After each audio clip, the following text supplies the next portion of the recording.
Assalamualaikum warahmatullahi wabarakatuh. Perkenalkan, nama saya Faudrisan Pratama, Teknik 2017, anggota aktif IKM FTUI 2017. Di sini saya akan membacakan laporan pertama jawaban dari Koordinator Bidang Adkesma pada triwulan 3A. Untuk ketercapaian arahan koordinator bidang tercapai 10 nilai dari 11, yang mana untuk nilai pertama itu mengakomodasi kebutuhan data dan akses informasi bersama koordinator bidang lainnya. Ini tercapai karena tercapai karena adanya rapat koordinator bidang selama 1 bulan sekali. Nah, yang kedua itu melakukan penjagaan terhadap plan do check action terhadap atas talent control pada koridor Adkesma, itu juga tercapai, di mana penjagaan ini dilakukan oleh Korbit dan juga BPH dari bidang Akpo dan juga Kesma dengan cara mengadakan rapat bidang yang membahas tentang kegiatan dan juga program yang berjalan di koridor Adkesma pada setiap triwulannya.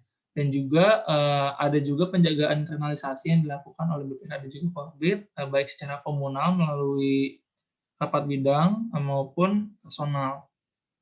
Untuk yang ketiga, menjaga internal performance dan harmonisasi pada koridor Adkesma itu juga tercapai, yang mana penjagaan internalisasi ini dilakukan juga melalui rapat bidang dan juga melalui kegiatan surprise ulang tahun dari setiap anggota di Adkesma. Oke. Yang keempat itu menjadi Dewan Pertimbangan Ketua BEM FTUI 2020 terkait pengambilan keputusan, itu juga tercapai, yang mana semua pertimbangan terkait BEM FTUI itu dianalisis dan juga dibahas pada rapat koordinator bidang yang diadakan selama setiap 1 bulan sekali. Oke. Untuk nilai kelima itu memastikan pelaksanaan rapat koordinasi bidang BEM FTUI dengan IMD atau IMPI pada bidang koridor Adkesma. Itu juga tercapai, yang mana pada setiap bulannya terdapat rapat koordinasi dengan IMD dan IMPI, terbaik dari bidang Kesma maupun Akpo. Yang keenam itu melakukan pengawasan dan penjagaan arahan ketua yang diberikan kepada koordinator bidang Adkesma. Itu juga tercapai, yang mana pelaksanaan pengawasan dan penjagaan arahan ketua selalu dilakukan kepada BPH Akpo dan Kesma dengan cara BPH Akpo dan Kesma memberikan report-report kepada Korbit. Oke. Yang ketujuh, mengadakan konsolidasi BPH BEM FTUI 2020 pada awal dan akhir kepengurusan. Ini belum tercapai untuk triwulan 3A dikarenakan adanya pandemi COVID-19, jadi pelaksanaan konsolidasi yang direncanakan offline itu belum dapat tercapai. Yang kedelapan, membuka ruang kolaborasi dengan lembaga baik internal maupun eksternal IKM FTUI secara proaktif. Itu juga tercapai untuk triwulan 3A. Yang mana terdapatnya kerjasama antara bidang Akpo dan juga CDC FTUI terkait virtual job achieve yang sudah dilakukan pada triwulan ini. Untuk arahan ketua yang ke-9 itu mengkoordinasikan koridor Adkesma sebagai fasilitator yang responsif perihal pengadvokasian seputar kesejahteraan, akademis, fasilitas, dan kesehatan mental kepada pihak terkait. Itu juga tercapai, yang mana koordinasi dengan stakeholder internal FTUI, yang mana itu kemasan FTUI, pendidikan FTUI, serta CDC FTUI telah berjalin dengan baik serta dinamis. Koordinasi dengan kemahasiswaan dan pendidikan FTUI juga dilakukan secara personal, baik melalui BPH, Kesma maupun Akpo, serta bisa melalui koordinator bidang juga. Koordinasi dengan bidang-bidang terkait di Adkesma, yaitu bidang Kesma dan juga Akpo, itu juga sudah dilakukan pada triwulan ini dengan koordinasinya dilakukan dengan via Zoom maupun via grup line chat. Oke, untuk nilai yang ke-10 itu membuka ruang kolaborasi dengan stakeholder internal dan eksternal IKM FTUI secara proaktif terkait koridor Adkesma. Itu juga tercapai, yang mana terdapat kolaborasi antara bidang Akpo dengan CDC FTUI, yang mana menghasilkan job fair virtual achieve 2020. Untuk nilai ke-11 itu berkoordinasi secara proaktif dengan CDC FTUI, perusahaan, dan stakeholder sejenis terkait guna mengupayakan kegiatan persiapan pasca kampus dari mahasiswa FTUI. Itu juga tercapai untuk triwulan 3A, yang mana evaluasinya itu koordinasi berjalan dengan baik dengan CDC FTUI. koordinasi di sini lebih membahas mengenai jalannya ECIC 2020. Oke, untuk renstra arahan koordinator bidang itu pelaksanaan konsolidasi secara offline harus dilakukan pada saat pandemi ini berakhir, karena agar suasana internalisasi dari BMFTUI sendiri itu bisa tercapai, bisa terasa lah. Dan juga performa dari BPH serta BP dari Kesma dan Akpol ini sudah sangat baik ya dirasakan oleh Korbit sendiri. Penjagaan performa juga akan sangat mudah dilakukan karena sudah terjalinnya ikatan di antara seluruh pengurus Kesma dan juga Akpol. Nah, Korbit Adkesma bersama pengurus Kesma di tahun ini juga akan menilai dan mempertimbangkan pelaksanaan proker-proker yang dirasa kurang berjalan baik pada tahun ini untuk kebaikan BEM di tahun-tahun depan. Untuk gambaran umum koridor itu ada dua, itu koordinator antar korbit serta koordinator korbit dengan BPH. Oke, untuk koordinasi antara setiap koordinator bidang itu berjalan sangat lancar. Hal ini dapat dibuktikan dengan terlaksananya rapat koordinasi antara koridor dan ketua serta wakil ketua lembaga setiap 1 bulan sekali. Dan juga tidak ada hambatan berarti untuk koordinasi antara koordinator bidang dan juga setiap korbit ini Korbit Adkesma merasa korbit-korbit lain juga responsif serta solutif dalam menangani masalah-masalah yang dihadapi.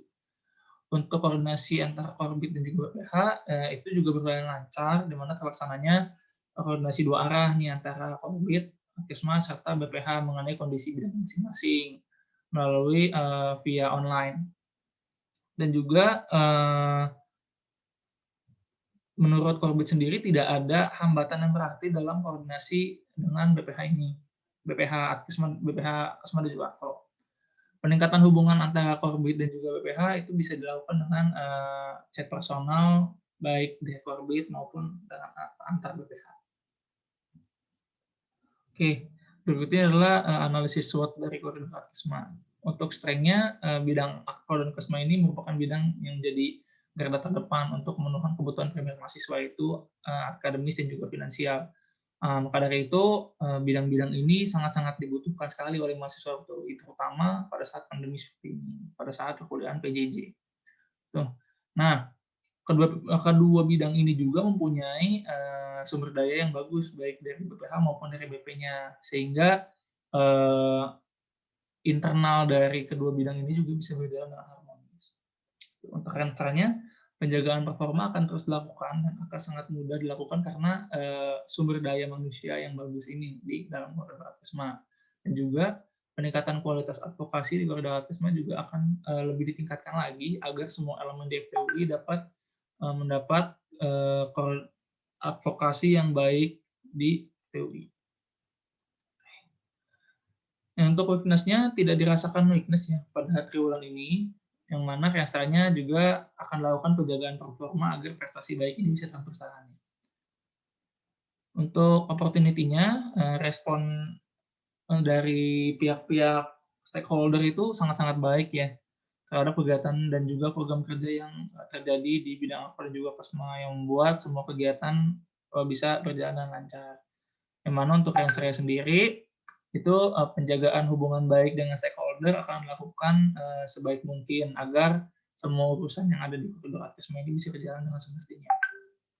Untuk rate-nya sendiri itu karena adanya pandemi COVID-19 ini membuat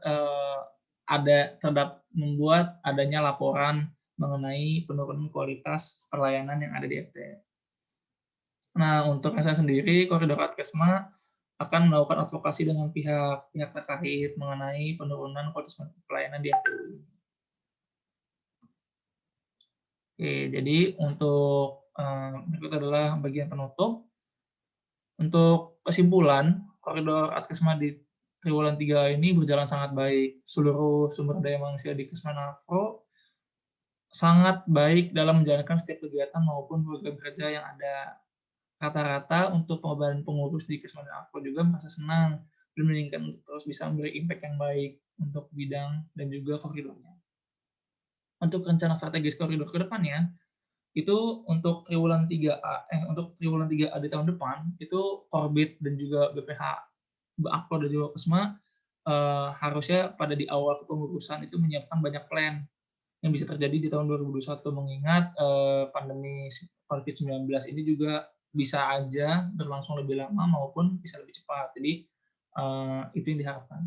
Untuk triwulan selanjutnya, penjagaan performa yang sangat baik ini juga menjadi tantangan sendiri bagi koridor Atkisma, dan juga untuk persiapan kaderisasi juga menjadi fokusan untuk koridor Atkisma, mengingat pada bulan Januari nanti sudah akan berganti kepengurusan. Sekian dari saya, mohon maaf ada bila salah-salah kata. Wassalamualaikum warahmatullahi wabarakatuh.